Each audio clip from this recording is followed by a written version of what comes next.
आदाब, आप देख रहे हैं न्यूज़ मैक्स और मैं हूं आपके साथ मुनमुन रहमान। मौलाना साद की मां खालिदा की याचिका पर दिल्ली की साकेत कोर्ट ने मरकज से जुड़े उस आवासीय हिस्से को खोलने के आदेश दे दिए हैं जिस पर दिल्ली पुलिस ने 1 अप्रैल से ही ताला लगाया हुआ था।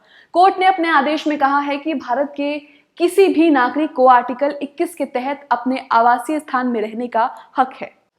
71 साल की खालिदा ने कोर्ट में याचिका लगाई थी कि हाउस नंबर 168 बस्ती हजरत निजामुद्दीन में वो अपने बेटे मौलाना साद, उसकी पत्नी, उसके पोते के साथ रहती थी।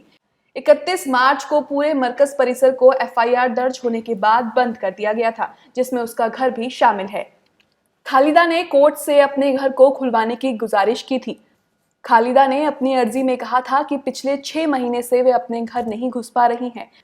कोर्ट ने प्रशासन और पुलिस को आदेश दिया है कि 5 वर्किंग डे में इस घर को खुलवाया जाए। कोर्ट ने कहा है कि इन 5 दिनों के दौरान जांच एजेंसियां चाहे तो इस परिसर का मुआयना कर सकती हैं, लेकिन इसके साथ साथ मोहम्मद साद की मां खालिदा को कोर्ट ने निर्देश दिया है कि वो केवल संपत्ति के आवासीय भाग का ही इस्तेमाल करेंगे और सिर्फ परिवार के लोग ही रहने के लिए इस इमारत का इस्तेमाल करेंगे। वो मरकज से जुड़े किसी भी और भाग में प्रवेश नहीं करेंगे। मरकज से जुड़ी बाकी और इमारतों का भी किसी अन्य उद्देश्य के लिए इस्तेमाल पर पाबंदी है। इस मामले में खालिदा की तरफ से कई बड़े वकील कोर्ट में पेश हुए, जिसमें सलमान खुर्शीद भी शामिल थे।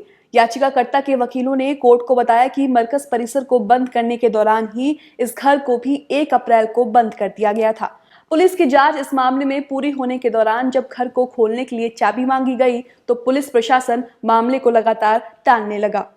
साकेत कोर्ट ने इस मामले में दिल्ली पुलिस और एसडीएम से इस मामले में स्टेटस रिपोर्ट दाखिल करने को कहा था, लेकिन पुलिस और प्रशासन दोनों ही कोर्ट में ऐसा कोई भी कानून नियम पेश नहीं कर पाए जिसके तहत खालिदा का घर बंद रहने का प्रावधान हो। कोर्ट को एसडीएम की तरफ से भी बताया गया कि आवासीय हिस्से को सील करने के कोई भी आदेश उनकी तरफ से जारी नहीं किए गए। याचिकाकर्ता खालिदा ने कोर्ट को बताया कि मरकज परिसर में एक आवासीय भाग है जो 4 मंजिला इमारत है और आवासीय भवन को दीवार से 2 खंडों में विभाजित किया गया है, जिसमें एक खंड में आवेदक और उनका परिवार बसता था और जबकि दूसरा हिस्सा मरकज आने वाले लोगों के लिए था।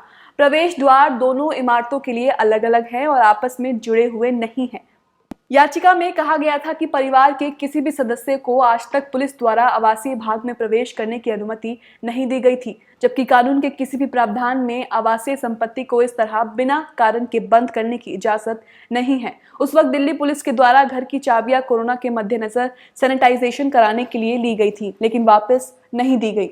ऐसे ही कुछ और खबरों के लिए बने रहे न्यूज़ मैक्स के साथ। चैनल को सब्सक्राइब करना ना भूलें और साथ ही बेल आइकॉन को जरूर दबाएं।